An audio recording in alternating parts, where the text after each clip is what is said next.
Ya, teman-teman sekalian. Kami bukan teman Bapak. Ya, kita hari ini ada festival HAM. Ya. Sudah Pak, kami tidak mau Bapak kamu ke sini. Oh, tidak percaya. Ya. Kalau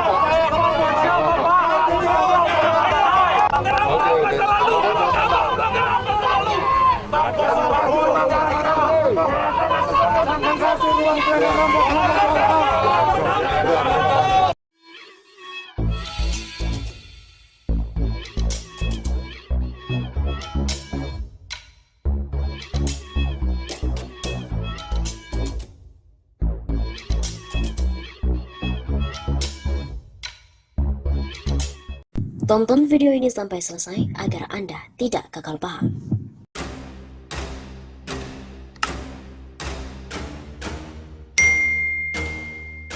Halo Sobat 651 Sapa, kembali lagi bersama dengan kami untuk mengulas fakta-fakta perpolitikan yang terjadi di tanah air.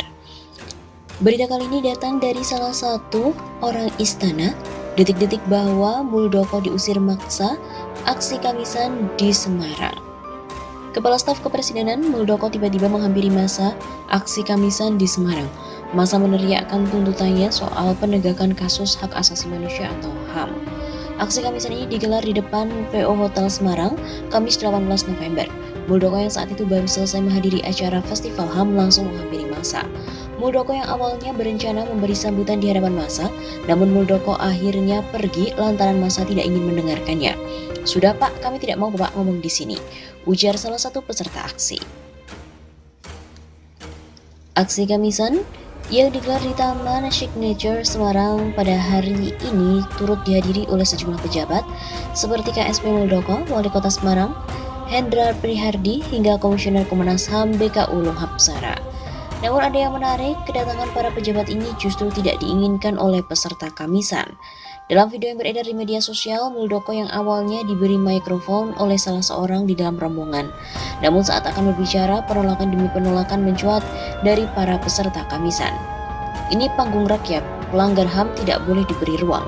Oligarki jangan diberi ruang, kata salah seorang dalam video yang diunggah oleh pengacara LBH Semarang, Cornel Gea pada Kamis 18 November. Muldoko yang mengenakan kemeja putih dan juga berdiri di samping Hendrar sempat berhenti dan mendengarkan teriakan massa. Sesaat setelahnya, Muldoko lalu berbicara menggunakan mikrofon. Ya teman-teman sekalian, kata Muldoko mengawali pembicaraannya. Belum juga selesai berbicara, mantan Panglima TNI ini kembali dipotong oleh massa. Kami bukan teman Bapak. Sudah Pak, kami tidak mau ngomong Bapak di sini. Kami tidak percaya, seru massa. Suasana pun juga kian memanas, masa terus meneriaki Muldoko dan rombongan.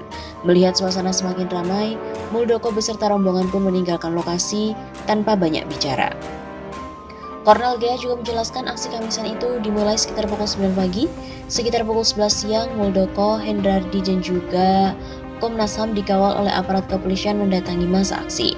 Mereka mau nyuri panggung, minta mic dan bicara. Waktu Muldoko pegang mic dan bicara, masa aksi langsung menolak dan menyuruh mereka pergi. Ia beralasan pengusiran Muldoko dan rombongan dilakukan karena aksi Kamisan Semarang merupakan panggung rakyat untuk berbicara. Muldoko, Hendi dan juga Komnas HAM jelas tahu seluruh rangkaian pelanggaran hak warga. Lebih baik mereka segera kerjakan tanggung jawabnya untuk melindungi dan memenuhi hak warga. Begitu tegasnya. Seperti diketahui bahwa Kepala Staf Presiden Muldoko mendadak menghampiri masa aksi Kamisan yang digelar di depan PO Hotel Semarang. Masa tersebut langsung meneriakkan tuntutannya soal penegakan kasus HAM. Muldoko sebenarnya hadir sebagai pembicara di Festival HAM yang digelar di PO Hotel. Setelah itu ia bergeser ke Mall Paragon di sebelahnya untuk melihat ormas NGO Expo. Kemudian setelah mendapatkan informasi ada aksi Kamisan di dekat sana, ia pun jalan kaki ke lokasi aksi.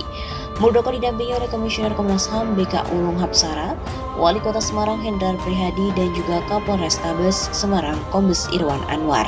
Sesampainya di lokasi, masa langsung meneriakkan tuntutannya soal HAM. Namun ketika Muldoko memegang mikrofon dan kemudian hendak berbicara, ternyata masa itu menolak dan justru meminta Muldoko untuk pulang. Sudah pulang saja, teriak salah satu peserta aksi pada hari Kamis 18 November. Muldoko juga mengurungkan niatnya berbicara di depan masa aksi dan kembali ke arah mobilnya di Hotel PO. Kemudian Muldoko pun mengurungkan niatnya berbicara di depan masa aksi dan kembali ke arah mobilnya di Hotel PO. Ia mengatakan menghormati aksi Kamisan tersebut. Aksi Kamisan ini kan bagian dari kebebasan berpendapat dan juga bagian dari HAM. Kita hormati, kita datangi, dengarkan aspirasinya. Ini bukti negara pemerintah hadir, kata Muldoko sembari berjalan. Kemudian ia juga menjelaskan pemerintah tetap berupaya menyelesaikan permasalahan HAM di Indonesia. Muldoko juga menjelaskan pernah mendampingi Presiden menemui peserta aksi Kamisan di depan kantor Presiden. Saya mendampingi beliau pada acara Kamisan yang selalu ada di depan istana, dipanggil, diajak bicara, penekanan pada Jaksa Agung pada persoalan masa lalu, segera diberesin, tapi juga kita harus fair, ada hal-hal yang memang tidak mudah untuk diselesaikan. Persoalan HAM masa lalu. Tetapi kita pemerintah beri penekanan yang fair. Kebijakan pembangunan nasional harus mengedepankan HAM dan lingkungan hidup, ujar Muldoko. Usai didatangi Muldoko, masa aksi Kamisan masih melanjutkan kegiatannya. Mereka melakukan orasi menyuarakan tuntutan mereka soal penegakan HAM.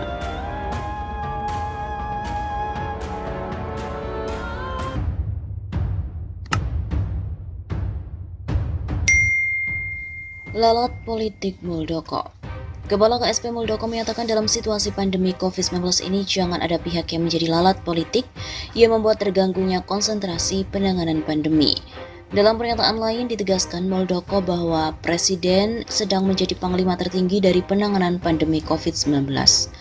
Dalam kaitan panglima, Suara Sumbang menyatakan bahwa bukan persoalan klaim panglima tertinggi, justru urgensi kini adalah bagaimana Jokowi bisa turun dari jabatan Presiden. Jokowi dinilai gagal dan tidak mampu. Bagaimana menjadi panglima? Faktanya selalu sembunyi atau lepas tangan dari tanggung jawab. Memimpin para menteri saja berantakan. Penyebutan adanya lalat politik oleh Muldoko perlu diklarifikasi. Pihak mana yang disebut dengan alat politik?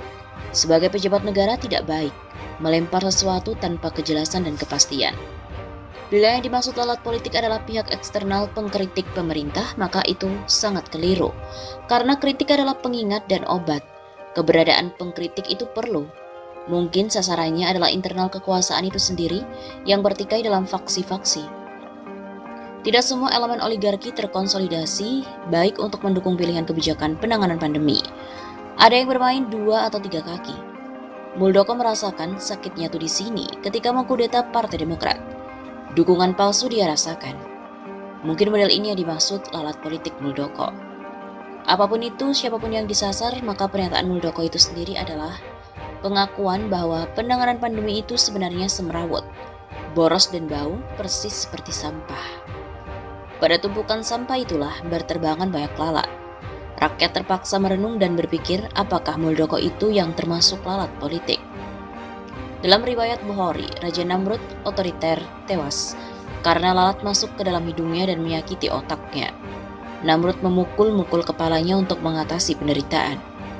Ujungnya musuh Nabi Ibrahim itu mati mengenaskan. Dalam cerita The Bald Man and the Fly, dikabarkan orang berkepala botak dihinggapi lalat.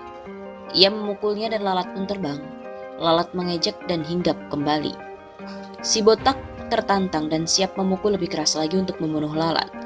Kepala botak dipukul berulang-ulang hingga sakit sendiri. Kebodohan nyata.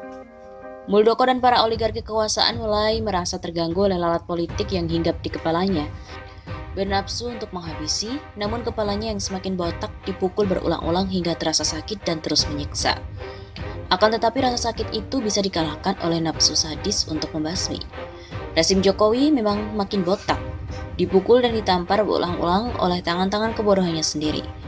Ungkapan Muldoko memberi legitimasi sebuah rezim basa-basi, beralasan sebagai solusi dalam menangani pandemi demi investasi dan utang luar negeri. Tapi sebenarnya mereka sedang mencari komisi dengan cara kolusi dan korupsi. Solusi pun dibuat hanya untuk cari selamat dan keuntungan sendiri.